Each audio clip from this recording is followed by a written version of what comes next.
சரி, அப்போ ஒரு ஜாதகத்தில் 6, 8, 12 திசை வந்தால் எல்லாருக்குமே அப்படித்தானா அப்படின்னா, அப்போ இதெல்லாம் விதி. எப்படி பொதுவாக ஜோதிடத்தில் எந்த அளவுக்கு விதி வேலை செய்தோ அந்த அளவுக்கு 1000 விதி விலக்குகள் இருக்குது. நீங்கள் எல்லார் ஜாதகத்தையும் பாருங்கள்.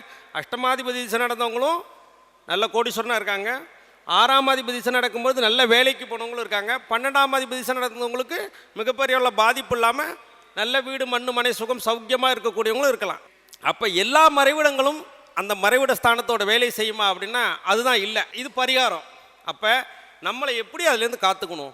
அப்போ இந்த டிப்ஸ் எல்லாம் நீங்கள் பயன்படுத்திக்கலாம். ஒருத்தவங்களுக்கு 6ஆம் அதிபதி திசை நடக்குது, அப்போ அதுலேருந்து உங்களை ரெக்டிஃபை பண்ணிக்கணும். அப்படின்னா கடனை இருக்கான்னு கேட்கணும். அவங்க ஒரு ஜாதகமே உங்கள்கிட்ட அவங்க பார்க்க வராங்கன்னா உங்களுக்கு 6ஆம் அதிபதி திசை நடக்குதா என்னன்னு கேட்கணும். உங்களுக்கு ஆல்ரெடி கடன் இருக்கா அப்படிங்கிறத கேட்கணும். இல்லைங்க எல்லா கடனும் இப்போ தான் அடைச்சேன் அப்படின்னா 6ஆம் அதிபதிக்கு உள்ள கடன் அவருக்கு இல்லைன்னா நோய்ங்கிற ஒரு விஷயத்தை கொடுத்துரும். அப்போ என்ன செய்யணும்? நீங்கள் என்ன செய்யணும்னா ஒரு சின்ன அளவில் ஒரு லோனை வாங்கிட்டு அதை மந்த்லி இஎம்ஐயாக டியூவாக கட்டிக்கிட்டு வாங்க. ஆட்டோமேட்டிக்காக உங்களுக்கு அந்த இடத்துல நோய் ஸ்தானத்துக்கு மேலே ஆப்போசிட் பாவமாக நம்ம என்ன எங்கே வச்சுருக்கோம்? கடன்கிற ஒரு பாவத்தை இயக்கிட்டோம். அப்போ நோய்ங்கிற உடல் ரீதியான பிரச்சனைகள், உயிர் காரகத்துவத்துக்கு ஏற்படக்கூடிய பிரச்சனைகள் அந்த இடத்துல இருக்காது அப்படின்னு சொல்லிட்டு ஒரு லோன் வாங்கி நீங்கள் ஆட்டோமேட்டிக்காக கட்ட ஆரம்பிச்சிட்டிங்கன்னா அந்த 6ஆம் அதிபதி திசை உங்களை எந்த விதத்துலையும் டிஸ்டர்ப் பண்ணாது. ஐயா நான் ஏற்கனவே வாங்கின கடனை கட்டி முடிச்சுட்டேன், திரும்ப ஒரு கடனை வாங்கினாலும் என்னால் இஎம்ஐ கட்டுறதுக்கான சோர்ஸ் இல்லை அப்படிங்கிறவங்க 6ஆம் இடம் தான் சர்வீஸ்.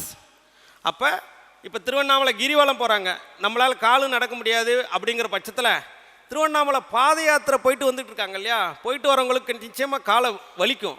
அப்போ அவங்களுக்கெல்லாம் அந்த சேவார்த்திகள் வந்து சேவை பண்ணுவாங்க பார்த்துருக்கீங்களா, காலில் தைலம் போட்டு தேய்ச்சி விடுறது, இந்த மாதிரி சேவைகள் செய்வாங்க.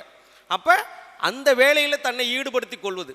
அப்போ அந்த சேவைகள் அவங்க மனம் கோணாமல் செய்யும் பொழுது இந்த 6ஆம் அதிபதி திசையால் ஏற்படக்கூடிய தொந்தரவுகள் அவங்களுக்கு பரிபூர்ணமாக நீங்கிடும்.